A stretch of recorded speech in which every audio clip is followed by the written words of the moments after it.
Imagine this for a second. You really wanted to see a movie that you really wanted to watch, but you just forgot about it and you've heard great things about it. So a month passes and you see on the TV that it's being advertised again coming to DVD. And then you go to the store and buy it. Now, what's the first thing that you notice besides the trailers? The menus, of course.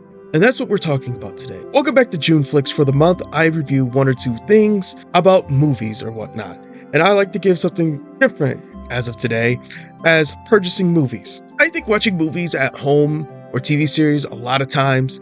Remember lots and lots of Jets and Planes? Yeah, that was totally a 2000s thing. Bet I hit a core memory with y'all. But we can say with a lot of times with these shows and movies that it kind of hit a new stage for people around my age group that we sort of have nostalgia for these kind of things now, especially when menus were pretty cool. And a lot of times that you can definitely see that whoever was making these really loved what they were doing, or in some cases, yeah, I don't know what they were doing here. As I give you a recap on how home media was distributed and set up upon on until now, where everything is digital, here's a quick run back on DVD menus. And as I say that, I have to talk about the pre-DVD era. So back when people started to have a lot of money in their pockets around the late 70s into the early 80s, there is something called a VHS that a lot of people don't know about nowadays because it is considered old tech. And basically they were video home systems or cassette records for the ones that you were able to record television out of. And these were for a better part of, hell, even say to the 2000s, one of the main ways that people got to watching content that they wanted to see from anything. In the basic sense of things, this was pretty much the beta format before we were able to get compact disc in a lot of ways. As cool it is to have on-demand content, back in the day, you had to actually make sure that that stuff was scheduled and recorded on that day instead of just going in for the next day and watching it. And just like films, a lot of times this was the way to get something recorded.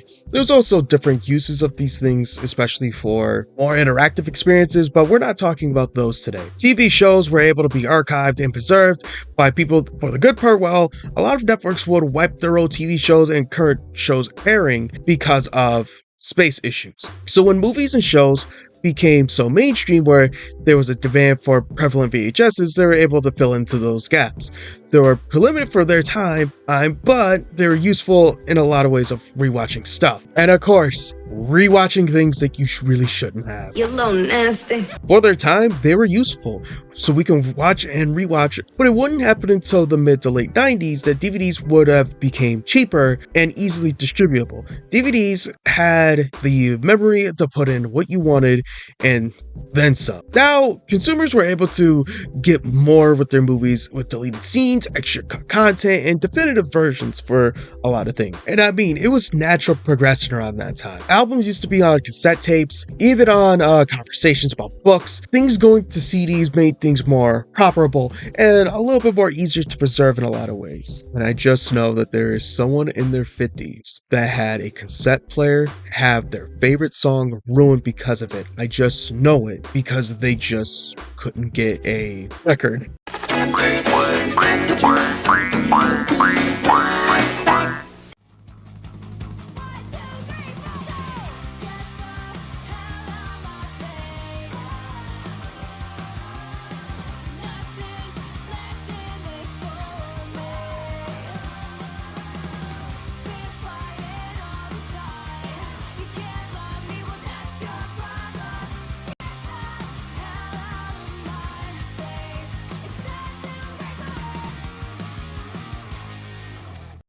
With that, we also got in a way to actually get more into these movies by these DVD men. Yes, sometimes they can be simple. Yes, sometimes they can be simple and can tell about a movie or a show, even compilations of things. This was the world of DVD menus. DVDs made art of the menu, and it's identified to set the mood with the compact disc. DVDs about a movie, comedies, even sense of humor that can be shown with these. I mean, look at this Shrek 2 menu. I didn't even know this was a Brady Bunch parody until years down the line when I discovered Brady's Bunch. But to someone that wouldn't even notice about that, would find solace in it because it's just cool. You kind of got what the movie was going for by just the menu alone. And they can even put in references and out of context things for even the adults can have while the kid is just trying to enjoy the movie. These DVDs had personalities for people to be interested in these shows on these CDs. I know typically if for kids themed DVDs, there was a wave of adventure seeing everything. It got more personalities with these movies or shows like SpongeBob or Thomas the Tank Engine, Jimmy Neutron, or even shows like Chowder that showed the personality of these shows that I don't think a lot of shows would have if they didn't have this part to really express themselves. And then of course you have the horror movie genre that did a lot of things with it, or even thrillers.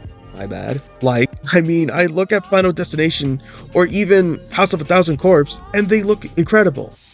Y'all city slickers think you can come in here and just waste my whole goddamn day, don't you? Well, the hell with that. Get the hell on out of here. I got me some chickens to be dealing with. We've gotten DVDs that had more than the heading into the 2000s, were series that would have bonus features, and those bonus features would include stuff from just watching the movies and shows. Those where dedicated fans were able to get special editions that have input from the creators or the actors that were in those shows, and how much of a novelty it could be for those. It really gave a sneak peek onto the process of making these shows and getting more out of them, especially seeing how it became more of an interesting thing coming into that part of the decade. I can look at Matt Stone and Trey Parker doing the funniest things about the South Park movie, where they're just being dudes watching the movie. And I think that's a lot of ways that we're missing now, especially with streaming services. But I can just look at all these other things that we had, especially when something like Ben Affleck in Armageddon, where he didn't even like his own work and he's just having a fun time with it. It's giving comedic actors that extra time to actually express themselves instead of just doing it in the movie, so we can have them being more relatable in a lot of ways. Go check out the Step Brothers commentary. It is probably one of the funniest ones that you can probably watch and enjoy. This might be a weird side tangent, but who remembers Toys R Us? I have a specific memory with these old Sonic DVDs that wasn't Sonic X, by the way, but it was the old 90s shows that came out the decade before me. But I always had these weird memories, especially with that the two would kind of be swapped, where the one that's supposed to be more comedic would always have the more serious ones and vice versa, or even sometimes where you'd accidentally get Sonic Underground for some reason.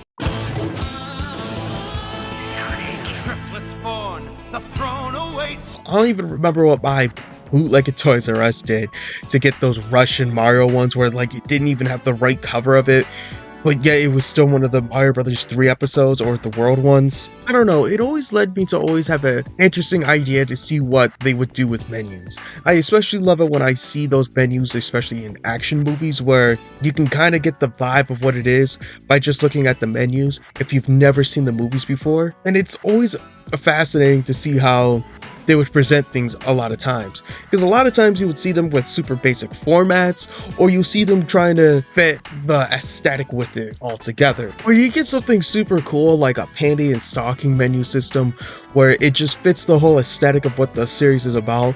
And then you get the orange boxes in Dragon Ball where you're just saying to yourself, it is a 2-pack of ass. Oh, there's even sometimes they would have games with them, especially with DVDs for kids, that they would have DVDs being playable. And yeah, I think this is the most part because of the PlayStation 2, because DVD players were so expensive at that time. Kids were begging their parents to get a PS2, and in order for them to get a PS2, Sony just decided to add DVD functionality into it, so it can just be used as a multi-use system. So yeah, kids can play at them at the day, or the folks can watch DVDs at night. It was a perfect world in that sense. Hell, even if you didn't have games for the PlayStation 2, some of these movies did let you have fun with it, and some of these can just be basic roller coaster rides in a lot of ways.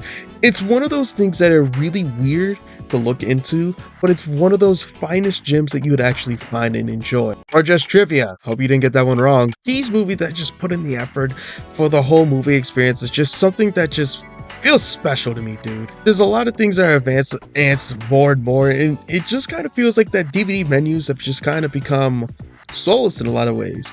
Well, and that's because of the rise of Blu-rays and HD DVDs. Long story short, HD DVD was the response of Blu-rays coming out And they had a little console war that happened joining the Xbox and the PS3 with it. Xbox had HD DVDs while PS3, owned by Sony, used Blu-rays. And yeah, let's not talk about HD DVDs. But I kind of sort of hate how Blu-rays are in a lot of ways. And yes, I know there are Blu-rays that make great menus and does it well, but then there's menus just like this for whatever movie this is that uses the same template over and over and over. It just makes me feel sad when I have to buy a Blu-ray and see this. And even with the Blu-rays I even have, it just doesn't hit the same to me in a lot of ways. I mean, look, this is the Mario Brothers movie that came out in 2023.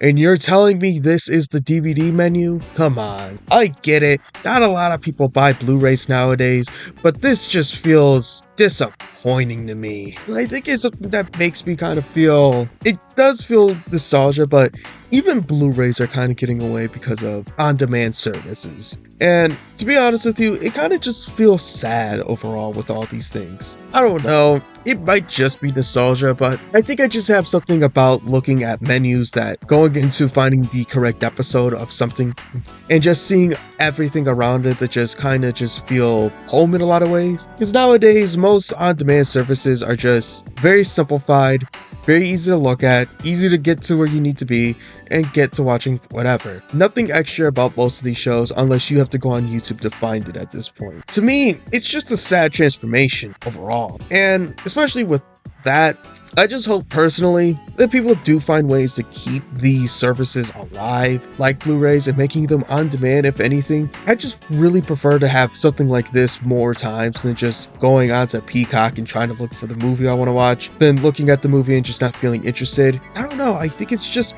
because of the hype that makes me want to watch it more than just that. Plus with these streaming providers just deciding what they will allow and not allow, cutting episodes or censoring them, it kind of just makes me feel like we kind of need DVDs or Blu-rays more and more than ever before. Or they can just keep doing that and make me go crazy thinking that the Mandela effect or something. Overall, I saw DVDs. Okay. I just want to thank all y'all for watching this video on Juneflix. Honestly, I thought of putting out like a horror movie and trying to review something like that, but I personally thought I just couldn't do it in a way that would be interesting besides of me just making fun of it. But I hope that this was at least something better than I did last year, doing these two instead of just doing 3 and kind of calling it a day on it. But yeah, I don't think I have anything else to say. If you like this video, give it a like, comment on it. If you dislike it, give me the engagement for it. Please subscribe, and hope you have a good rest of your day.